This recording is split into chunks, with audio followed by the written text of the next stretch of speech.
the dead emerged from the grave. It was a cold and eerie night in the small village of Black Hollow. The moon hung low, casting its pale light on the crooked tombstones of the old cemetery. No one dared to venture near the graveyard after sundown, for the locals spoke of strange happenings that occurred there. Whispers of shadows moving and the ground trembling beneath the earth sent chills down the spines of even the bravest villagers. Young Shino, a curious and daring woman, had always dismissed the tales as mere superstitions. She had recently returned to the village after years of living in the city, seeking solace and inspiration for her writing. But the stories of the graveyard intrigued her. She wanted to uncover the truth behind the village's darkest legend. One evening, with nothing but a lantern and a notebook, Shino decided to explore the cemetery. The air was heavy, and the silence was broken only by the occasional rustling of leaves. As she wandered deeper into the graveyard, she noticed the names on the tombstones, many of which were faded and illegible. Suddenly, a low rumble echoed through the ground. Shino froze, her heart pounding in her chest. The earth beneath one of the graves began to crack, and a skeletal hand emerged, clawing its way to the surface. Shino stumbled backward, dropping her lantern. The flame flickered and went out, plunging her into darkness. She could hear the sound of dirt being displaced, the groans of the dead filling the air. More hands began to break through the soil, followed by decayed faces and hollow eyes that seemed to glow faintly in the dark. The dead were rising. Shino's instincts screamed at her to run, but she was paralyzed with fear. The figures, clad in tattered burial garments, climbed out of their graves and turned their empty gazes toward her. One of them, a tall, gaunt figure with remnants of a military uniform, took a step closer. "Why, have you disturbed us?" the figure rasped, its voice dry and hollow. I didn't mean to," Shino stammered, her voice shaking. "I just wanted to know the truth." The figure tilted its head. "The truth? The truth lies buried just as we were." Shino's mind raced. "What happened to you? Why are you rising now?" The figure pointed a bony finger toward the village. "The curse that binds us was never broken. The sins of the past call us forth every century, seeking justice." Shino remembered the old tales of the villagers who had betrayed a traveling healer decades ago, accusing her of witchcraft and burning her at the stake. Her dying curse was said to have doomed the village, but no one truly believed it. "How can I stop this?" Shino asked, her voice barely a whisper. "You must find the relic buried with the healer," the figure said. "It is the key to ending this torment." With that, the dead began to retreat, sinking back into their graves. The air grew still once more, but the unease lingered. Determined to save the village and herself, Shino spent the following days researching the healer's story. She discovered that the relic was a small pendant, buried in an unmarked grave at the edge of the cemetery. As night fell, Shino returned to the graveyard armed with a shovel and a sense of purpose. She found the unmarked grave and began to dig. The task was grueling, and fear gnawed at her with every passing moment. Finally, her shovel hit something solid. She unearthed a wooden box and pried it open. Inside lay a tarnished silver pendant, its surface etched with strange symbols. A sudden gust of wind howled through the graveyard, and Shino felt a presence behind her. Turning slowly, she saw the ghostly figure of the healer, her face twisted with sorrow and rage. "Why have you disturbed my rest?" the apparition demanded. Shino held up the pendant. "I want to end the curse. Please tell me how." The healer's expression softened. "Place the pendant at the altar in the church and light a candle. Speak these words: 'Let the past be laid to rest, and the future be free of pain.'" Shino nodded and sprinted to the abandoned church at the edge of the village. Inside, she found the crumbling altar, placed the pendant upon it, and lit a candle. As she recited the words, a brilliant light filled the room and the air grew warm. The curse was lifted. When Shino returned to the cemetery, the graves were still, and the eerie aura had vanished. The village was safe, but the memory of that night would stay with her forever. Shino knew one thing for certain: some truths are best left buried. The Djinn of the Abandoned House. In a small village at the edge of the desert, there was an old house that no one dared to enter. It stood alone, with broken windows and walls covered in peeling paint.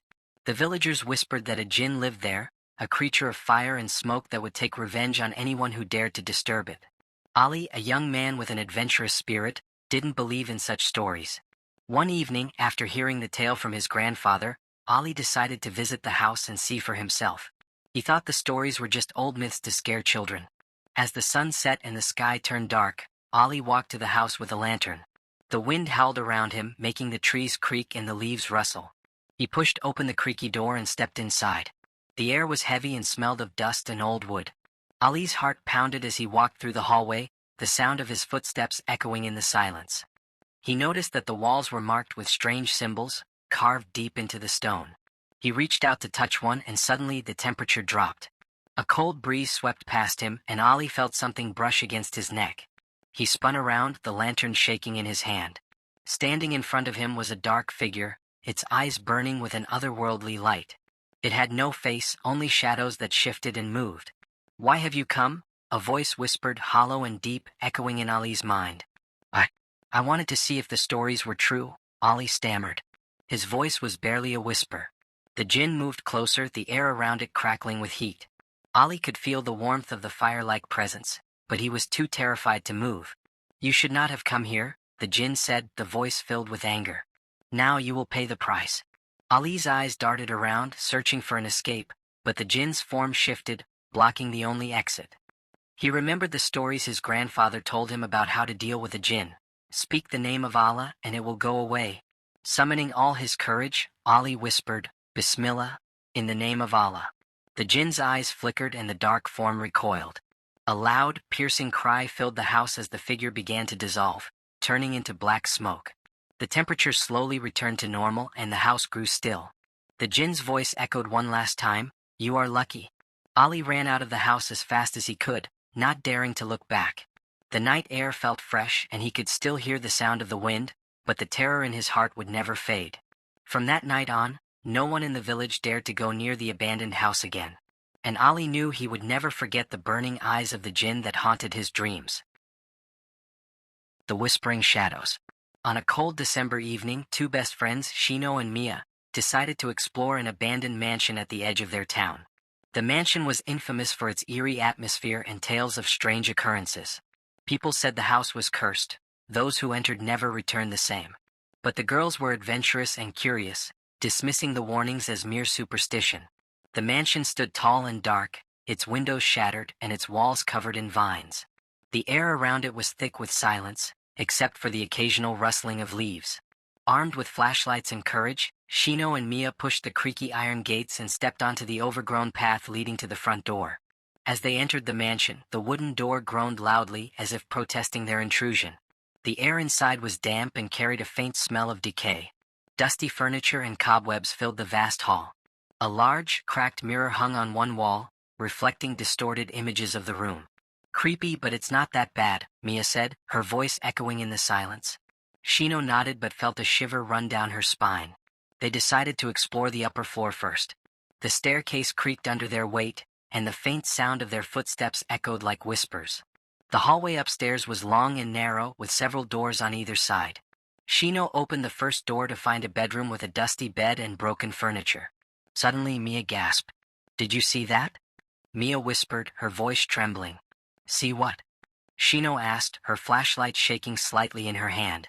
"I thought I saw someone standing in the hallway, but they disappeared." Shino brushed it off as a trick of the light, but a sense of unease settled between them.